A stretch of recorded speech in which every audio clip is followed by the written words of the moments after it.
The moment you all have been waiting for, my review of the Torqbar by MD Engineering, formerly Scam Designs. So you might be thinking, hey, you've got two. Yes, this wasn't my intention. I started out with this one and then I got this as a gift. So obviously I'm going to put this one aside. We will get to that in a second.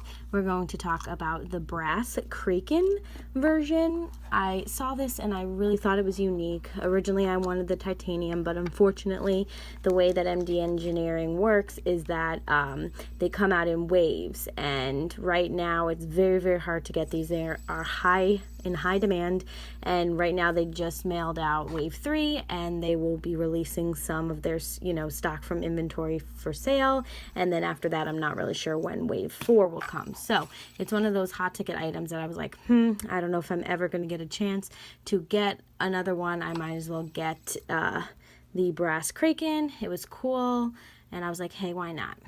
Right out of the box, it is unique. This is obviously not one of the normal, just solid, with no anodize or any type of special effect feature or whatever on it, but it has a nice weight to it. The only problem that I have with this is that I feel like the whatever they used kind of starts to wear over time, especially when you use it a lot and I rub against that little weight here, and then that starts to kind of lose this material that you can see, the like turquoisey kind of thing going on.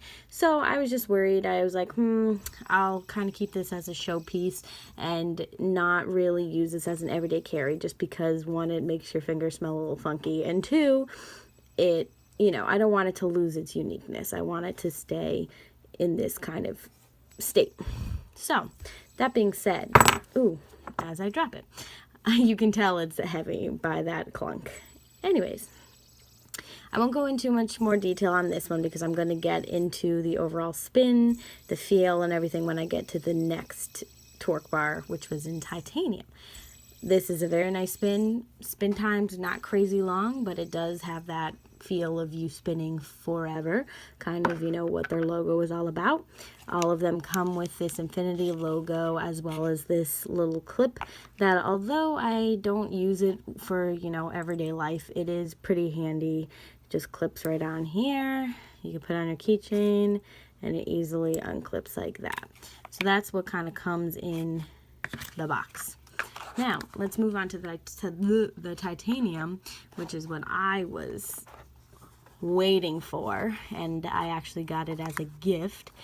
So I was pretty excited about that when I got it. So this is the titanium, the bead blasted finish, because I'm not all about that machine look. And hello, it is beautiful. Another sticker, and I believe the clip is on the bottom.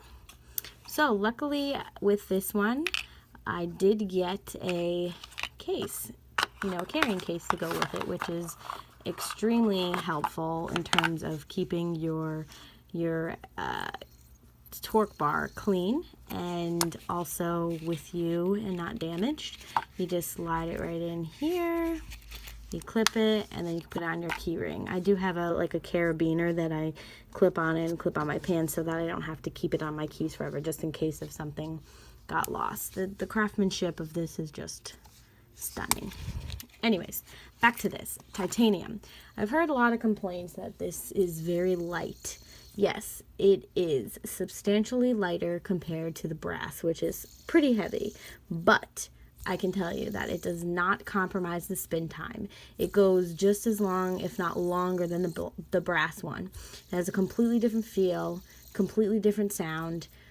It's just something that is you have this fidgetability that I can't quite put my finger on. Well, my finger is on it, but I can't quite explain how it feels. I really enjoy this. This is something that I find myself taking out and just playing with. The design is unlike any of my other spinners. I do have some other, two-armed bar kind of situations that they're nice, but I really prefer this to anything else. And this is kind of the, ultimate spinner that you would get if you are somebody who's a collector, who is interested in the more high-end spinners. This review is getting awfully long, but I just really wanted to kind of show you guys what I like about it and why it's a great spinner. I do find that I have to clean it not too often, but just to make sure that there's no debris in it, or else you get this kind of like crunchy feel. I think it's just with metals, that's kind of what you're going to get, but this design, it fits in your hand just perfectly.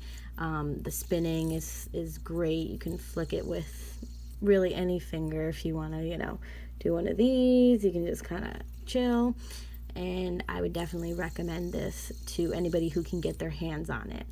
Keep an eye on Torqbar.com. I'm sure they will be coming out with a new wave of inventory, and if you can snag one, I recommend the titanium. The brass one is pretty cool, but if I had to choose something, I would definitely choose this. It's lightweight. It doesn't, you know, give my fingers fatigue if I use it for a long time, and I can kind of go back between fingers, and I'm a righty, so it's not weird if I use my left. It's just very easy to transfer. So yeah, the bearings, obviously, I think it's the R188, pretty standard in the higher end spinners. There we go, the button. You can just clean it. You can blast it with some air, or you can use some alcohol to clean it. I recommend vodka. Just kidding. Anyways, that is my review of the Torqbar. If anybody has any specific questions in terms of what they want me to go over, just let me know. But I definitely recommend getting one of these if you can get your hands on it, because it's just beautiful. Well done.